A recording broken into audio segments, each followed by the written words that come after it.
Hello and welcome to Tech Tea Podcast, brought to you by India IT 360. I'm your host, Survi Sahai, Senior Content Writer at India IT 360. It's a great to have you join us again for the another exciting episode of our Tech Talk series. Let's dive into the latest tech trends and insight together. Today, with me is an experienced Chief Information Officer with expertise in implementing ERP systems and aligning business processes across diverse industries. Mr. Jomi Luke Xavier, CIO at Unimoni India. Welcome, sir. Thank you. Thank you, Subi. Thank you, sir. Sir, being an expert in infrastructure management, solution architecture, strategic planning, execution, and effective project management, you have been driving technological transformation through thoughtful leadership, innovation, and delivering value to stakeholders. How do you look back to your professional journey so far? Yeah, I started my career in 2004 in IT actually. So for last, when we talk about it's almost 19 plus years. So all these years, when starting from maybe after 10 years from the starting, it was going in a one path, and after 10 years, it is going to in a different path actually. So the major difference is because of the various innovations happened in the industry and the programming layer also. So that's the major difference happened. So when we talk about last, maybe most probably from 2016 onwards, the Mhm. innovation on the technology is very drastically changing. That means every day or every second something new is happening, which need to be studied, which need to be learned from all the layers of the team, starting Mhm. from leadership team to the last layer of developer itself. Right. Right. So, because of these vast changes and the business layer also demands the same.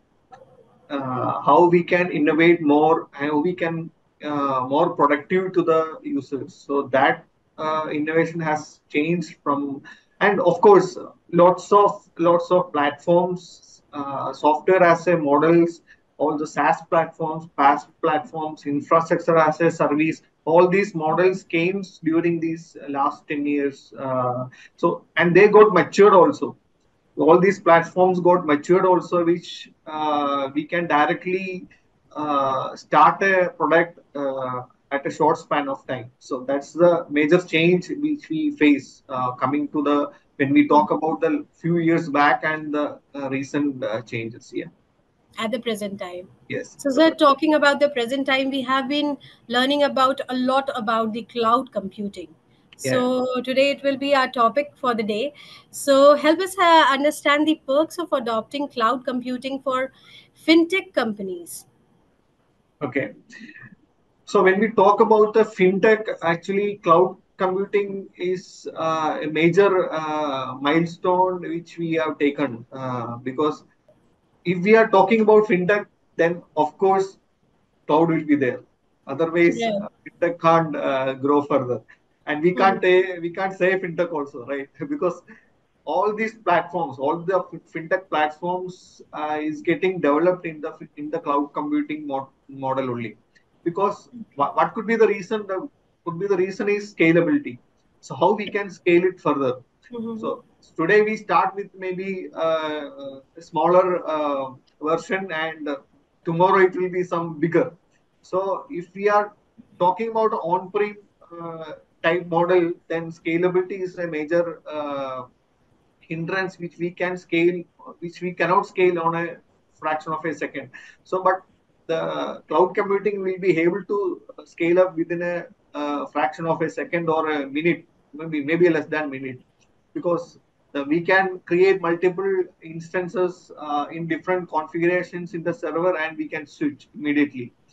So that's the major aspect of fintech when we talk about the cloud computing and infrastructure cost, because upfront we are not paying the infrastructure cost, right?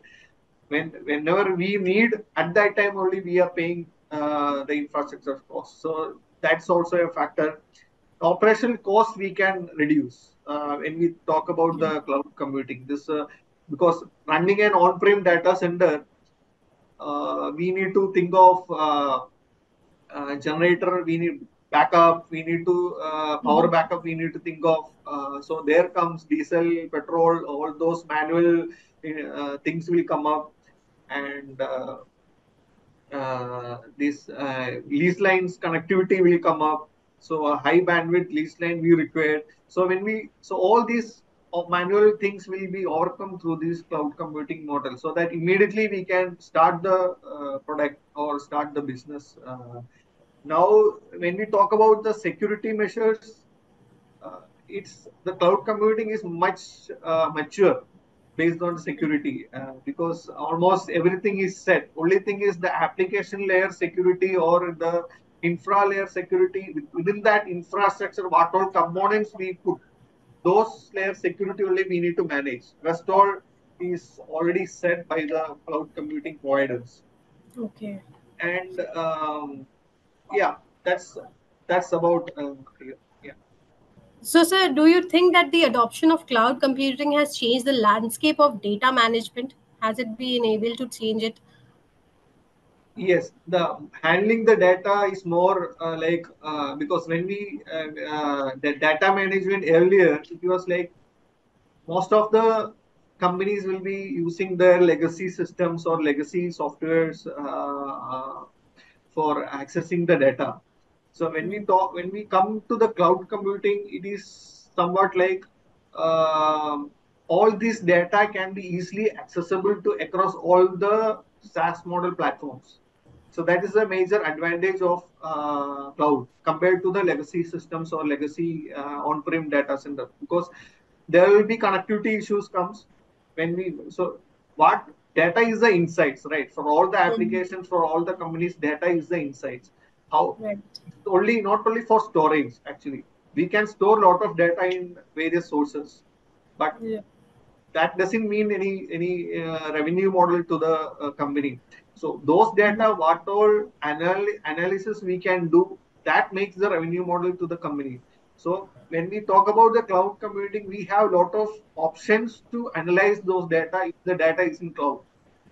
Okay. If it is on prem, lot of hindrances will come, network connectivity, data movement, all those hindrances will come, and all these connectors may not be possible in the cloud also. Connecting to the data on-prem data center, the connectors will have issues.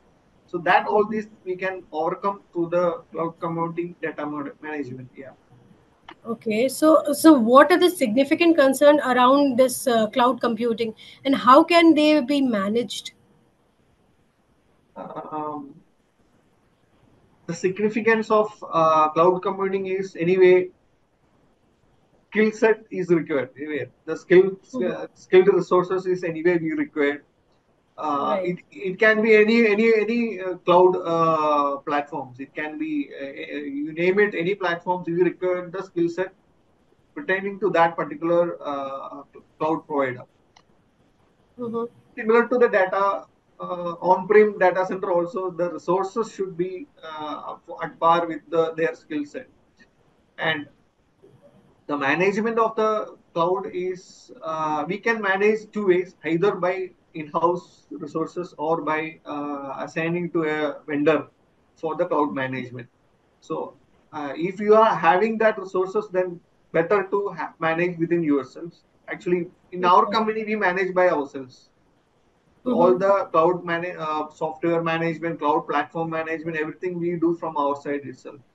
But if you don't have that those resources, better to outsource the same to the vendor, which is who can partner with for the cloud management. That is better, actually. Okay. So, do you think that hybrid cloud solution benefit organizations compared to purely public or private clouds? Hybrid cloud management, actually, because no, in fintech, actually hybrid does not make sense, actually. Frankly Okay. speaking, hybrid does not make sense. In the banks and all, hybrid makes sense. Okay. But in fintech, if you are having a legacy system which need to be there will not be any modifications, or there will not be any upgrades, or there will not be any scalability. All those things is not there. Then you can choose a hybrid model. If you want scalability, if you want efficiency, if you want high network bandwidth, high network resources, then of course cloud is the only solution. Otherwise, what we need to manage data on-prem, data center also, and cloud also. So it will be a headache for the resources, for the infra team to manage, because they need to. It's not only a management; it's a lot of other hindrances also will come, like penetration testing, vulnerability assessment, network management, lease line management. All those things which we need to do in these two models also. So ideally speaking, hybrid is not a viable solution for the fintech actually. For banks, because of their compliance regulations, they require hybrid model, because the own data they need to be in their own data center. So there comes either for fintech, it's not a factor. Okay. So, when suggesting a cloud computing for any organization, what would be the factors, essential factors that they need to consider? For the cloud. Right. So the factors is whether you need a scalability or not. Okay, whether you are planning to do a data analysis or machine learning or AI driven functionality into your data, whether you are planning to do or not. Mhm. So frankly speaking, if you are having a HR related module, then most probably that much scalability is not required, because it's within our control, right? There Right. will be maximum. You know how many employees can join, how many active employees will be there, or how many. What is your expansion plan? We know. But when Right. we relate it to a product related a fintech or a payment solution, then better Mhm. to have it in the cloud layer infrastructure itself, rather than going for a on-prem. So On-prem. based Right. on your business models, based on your scalability, based on your cost optimization, better to, if it is a transactional related modules or transactional related projects, better to go with cloud. Others Okay. go with on-prem. Okay. But So, when does cloud? managing, Yeah. yeah, managing two infrastructure will be a headache. Okay. That's the major point. So, what role does cloud computing play in bringing innovation to companies? Yeah. So innovation to the companies on the cloud computing will comes what all new. So all these cloud providers have their own models. Okay, Mm-hmm. models means uh, they have their. If you want AI model, it's already available in all these cloud computing models, all these Right. cloud computing providers. If you want a ML machine learning algorithm, it is available in the cloud computing providers solution. So, but if you are not in the cloud, then of course we need to do our own development, our own deployment in our on-prem data center, right? Right. So we need to program by ourselves. But if Okay. it is if we have a cloud engine, then we can just by a few clicks you can configure the same, you can attach the our data, you can experiment that. Okay. But it's not possible in the on-prem data model. So likewise, as I said, scalability is the major factor, Mm-hmm. and resource allocation. uh, we will be able to analyze which Mm-hmm. product is using the most resources. Accordingly we can monitor, and accordingly we can fine tune, and we can optimize also. And Okay. innovation also, we can for what all new products or models comings in the industry, that Mm-hmm. in that models we can easily implement into our product. That is a Okay. major advantage. For example, if you want to integrate LLM, Mm-hmm. large language model, if you want to implement, we can easily implement through a cloud platform, right? So Okay. even though it is in the on-prem data center also, Mm-hmm. by partnering with the cloud engine, cloud provider, we can easily embed LLM into the on-prem data model also. That's also possible through a VPN functionality or VPC network. That's also possible.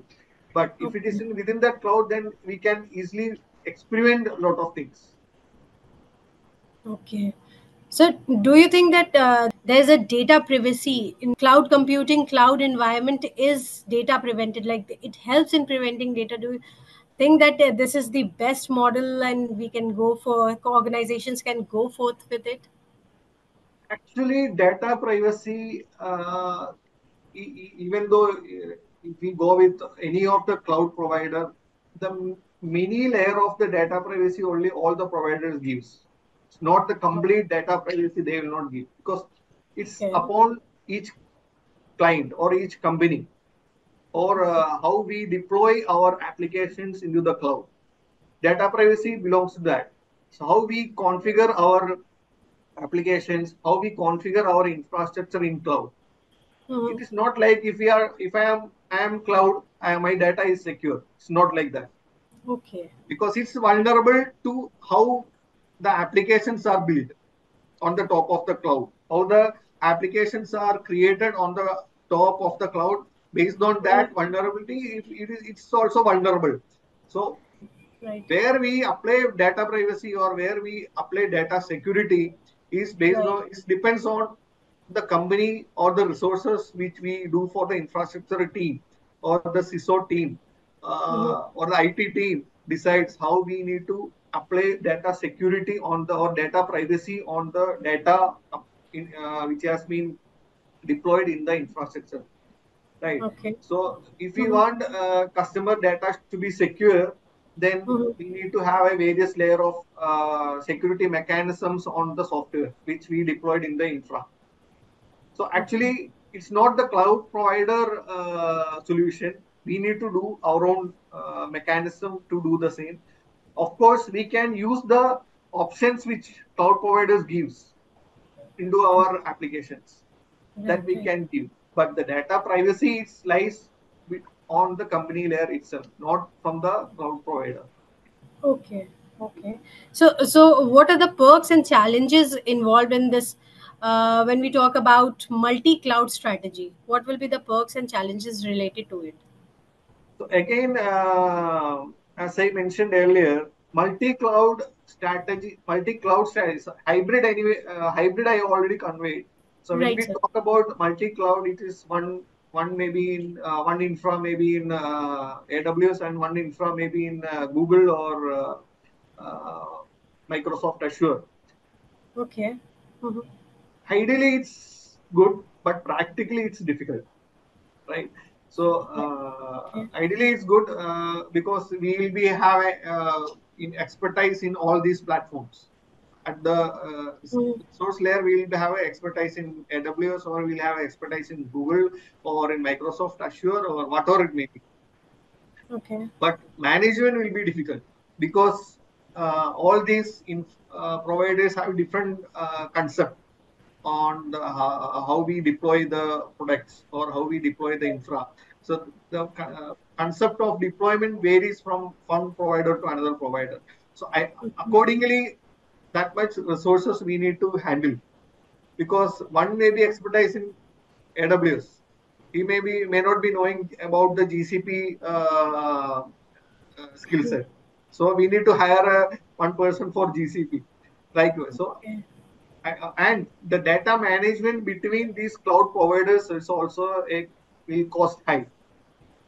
If one data we need to take from AWS in GCP, it costs high Mm-hmm. because data Okay. transfer cost will come. Also, if you want to take one data in from GCP in AWS, there Mm-hmm. also data. So data transfer cost will be high if we go with the multi-cloud strategy. So why when we choose cloud, what we need to think, we should not be locked into one cloud. Okay. That means our the infra which we are configuring in the cloud should be able to deploy in any cloud with any cloud providers. That means Yeah. their own cloud provider service we should not use. That means there may be scheduled jobs running. Okay. Mhm. For example, Lambda. Lambda is available only in AWS. It is not available in GCP. Okay. So if we are using Lambda, that means we are locking to that particular cloud provider only, Okay. Right. Right. right? So accordingly, we can classify our services. I'm not saying that using Lambda is wrong.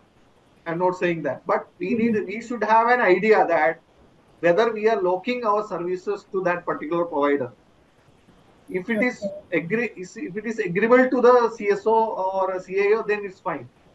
Mm-hmm. But immediately, if you want to switch all the infra to another cloud provider, this particular services will be only in AWS. So Okay. we should be able to identify and we should be able to mark that, okay, this is the challenges which we may face if we want to switch from one provider to another provider. So accordingly, we can plan. Okay. Otherwise, all the services, deployment services in the cloud is same for all the across all the platforms. Okay, such an in-depth analysis, sir.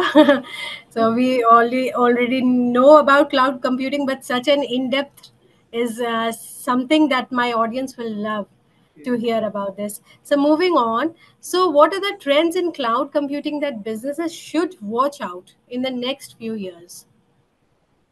Um, the trends anyway, we can see lot of trends coming in this during this decade. Uh, Okay. AI is there, AI driven cloud computing is there. Right now, everything is generative AI. Uh, Yes, sir. Yeah, After generative AI, something else will also come. That is definitely for sure. definitely. So right now it is all these models, how fast we can embed generative AI or AI driven mechanisms into our own data, our own platforms, our own products. There comes the new trends. Okay. So for example, live chat mechanisms, chatbot mechanisms, Mm-hmm. conversion of voice to a transaction, conversion Mm-hmm. of a text to a transaction. All these trends are coming in the next few months or years. Not in years, it may comes in within months also. If you say when we talk about trends, so now all the websites is actually going as a outdated model right now. So right Okay. now, what is everything is on mobile app and everything is on chatbot or everything is Mm-hmm. on WhatsApp chat or this whatever it may be. So Mm-hmm. ideally, what is happening? The website is website management or website. The earlier user has to come to a website. He has to log in with the credentials. Then need to access a transaction. Right now, Right. that model is going out and coming to a chatbot model, voice bot model. So and intelligent automation. Automation also is a major factor. So the wherever the manual intervention is there, that we can automate with the help of RPA. That means robotic process automation model, right? So that is a new trend which is coming. It's not Coming. new trend. It is yeah, there till most probably up to 4 years. Okay. But it is now it is aggressively coming in the recent times.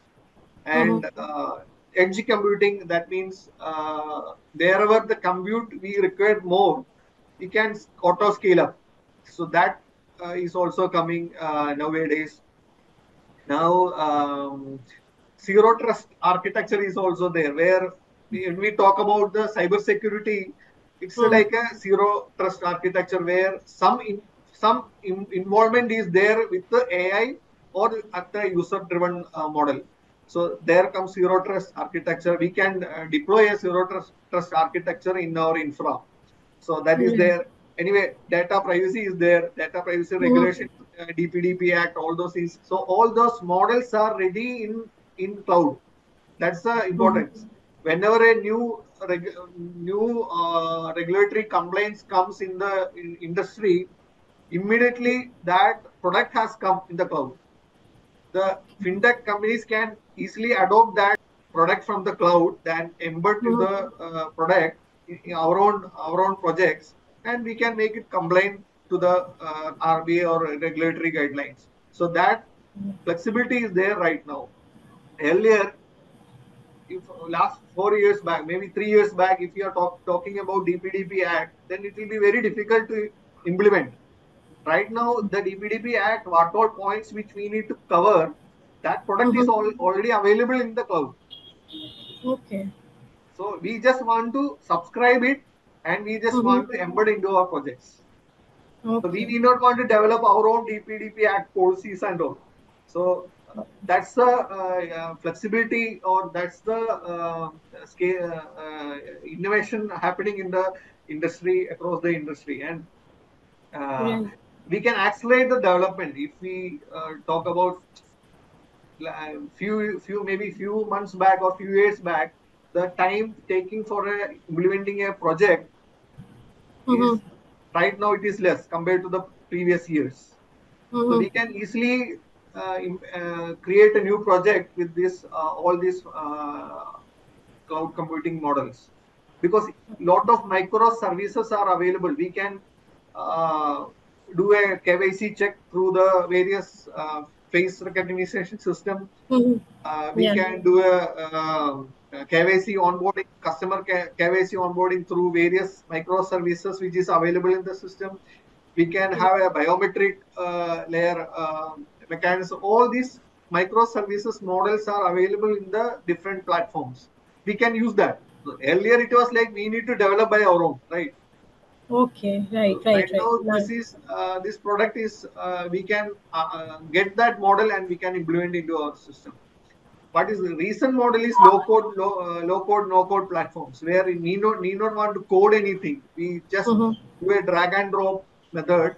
We create a workflow or a process flow. Automatically, the coding will be happening in the backend, and product is Mhm. ready to use. Okay. So, likewise, the trends are changing. New trends are coming. Yeah, Right. New trends are coming in. So thank you so much, sir. This was really in-depth knowledge about cloud computing and what new organizations should be doing and what measures they should be taking in case when they are taking up the cloud computing. Thank you so much again for this thought-provoking, and I really enjoyed, and I hope my audience also enjoyed this conversation with you. yeah. Thank you so much, sir. Thank you, To thank our you. listeners, thanks for tuning in to this episode of the Tech Tea podcast, where we dove into the complexities of cloud computing. Join us next time for another insightful discussion with a tech innovator. Until then, I'm your host, Surbi Sahai, signing off. Stay curious and take care.